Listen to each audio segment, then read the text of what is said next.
Hi, everyone. My name is Zach Slagle. I'm a fisheries biologist with the Ohio Division of Wildlife. And today we're going to talk about fish personality and capture method considerations for telemetry studies with a focus on black bass. So first off, we need to cover a little bit of background on fish personality and also gear bias. Then we'll talk about an ongoing smallmouth bass study that I'm presenting data on, and then finish up with some discussion on what this means for future studies and for fisheries management. So fish personality. Most folks are familiar with the Myers-Briggs type test. There's a lot of human personality tests, but essentially you answer a bunch of questions and gives you feedback on what type of personality you are. So whether you're an extrovert or an introvert or judging, perceiving, that kind of thing. Oftentimes these things can be kind of hokey. You might take a test division wide and it comes back with something goofy like, oh, you're analytical, which is no surprise for a fisheries biologist. But I'm not here to talk about human personality. I'm here to talk about personalities of fish. And I'm not talking about something silly like, Susie likes to party and Billy likes to play sports, and there's a largemouth bass out there that's the Pope or something like that. Instead, talking about something that's much more based in science. So there's a series of interesting studies that came out from Steve Cook, Dave Phillip, Corey Susky down in Illinois. So they took this unfished population of largemouth bass, fished it pretty hard for 3 years, and every time they caught a fish, they would mark it and then return it to that same pond. The end of these 3 years, they drained this pond, and then they took the fish that were captured 3 or more times and stocked them into a new pond. And then they took fish that were never captured across the 3 years into a different pond. So they ended up creating these two different lines of largemouth bass, one that they deemed high vulnerability to angling and one that they deemed low vulnerability. And then they did a bunch of studies and looked at what are correlated with this vulnerability. And traits such as more tenacious nest guarding and higher metabolic scope were correlated with easier to catch fish. Whereas these low vulnerability fish, not only were they harder to catch, but they're worse in guarding their nest and had lower metabolic scope. What about movement? They did one study on movement and looked at these high vulnerability fish did seem to swim a little bit faster, but this is not a significant difference.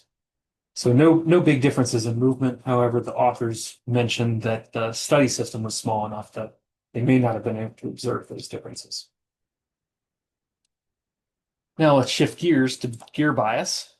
Most folks are familiar with your typical gear bias like you see here for gill nets, where you have smaller mesh gill nets catch smaller size fish and larger size mesh catches larger fish.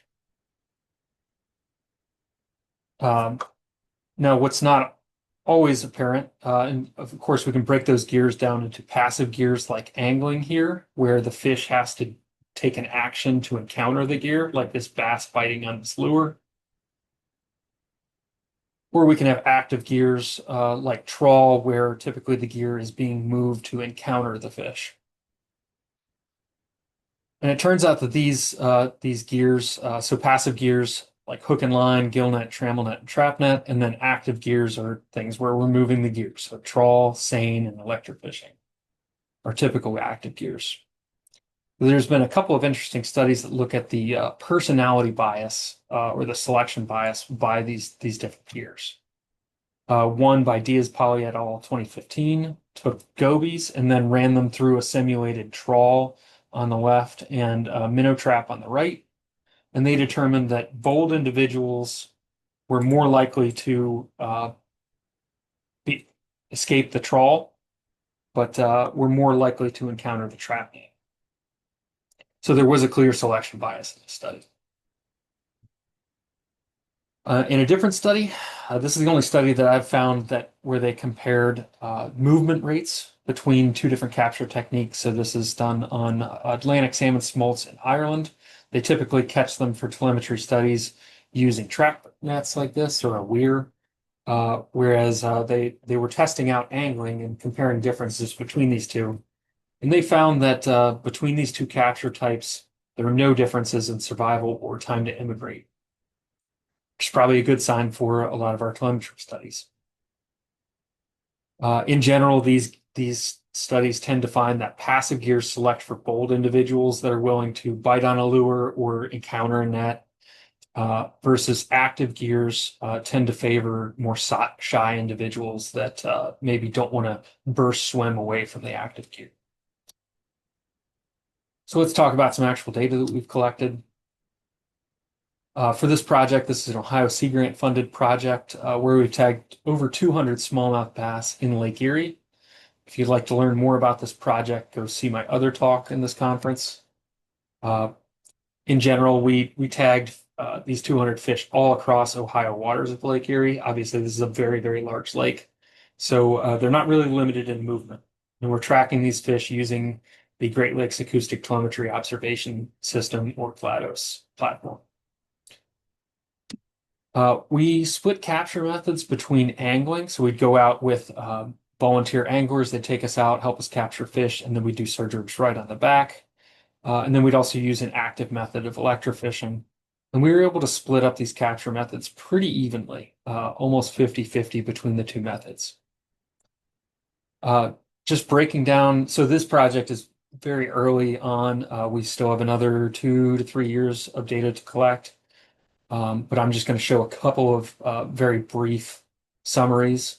This is total distance moved by fish. On the x-axis down here, we've got just total distance moved in kilometers, and then the density just indicates where the concentration of fish is on this plot. And we're split here by angling up top in red and electrofishing in blue on the bottom. The biggest thing to note is that the majority of our fish are not moving that much. There's a heavy concentration, regardless of capture technique, near zero or just above zero. So not moving a ton, but you can see this angling group does seem to have a longer tail. Indeed, if we look at the median, since these are right skewed data, the median is quite a bit and significantly different for angling fish versus electrofishing fish. However, on the flip side, if we look at just mean daily distances moved, angling is actually a little bit smaller and has a wider range. So these electrofishing fish seem to move a bit more.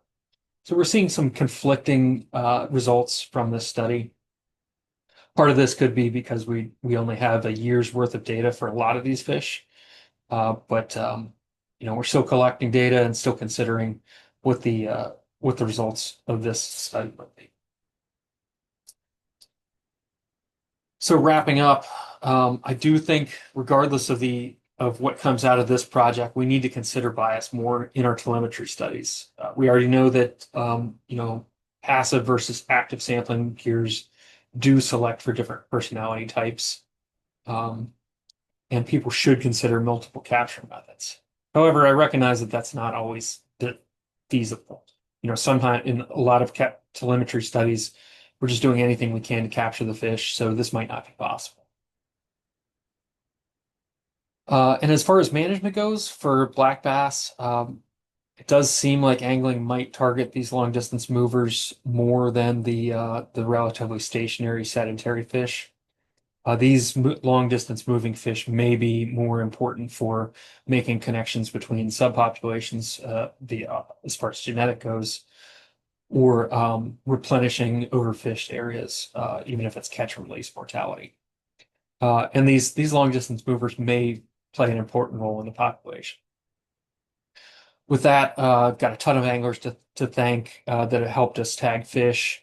The Ohio Bass Federation, Ohio Sea Grant have been great partners. Sport Fish Restoration Act ultimately supplied a lot of the funding for this, and Division of Wildlife and USGS staff. So to wrap up, fish do have personalities. Capture technique may matter when it comes to telemetry studies, and that high movement phenotype may be particularly consequential to consider.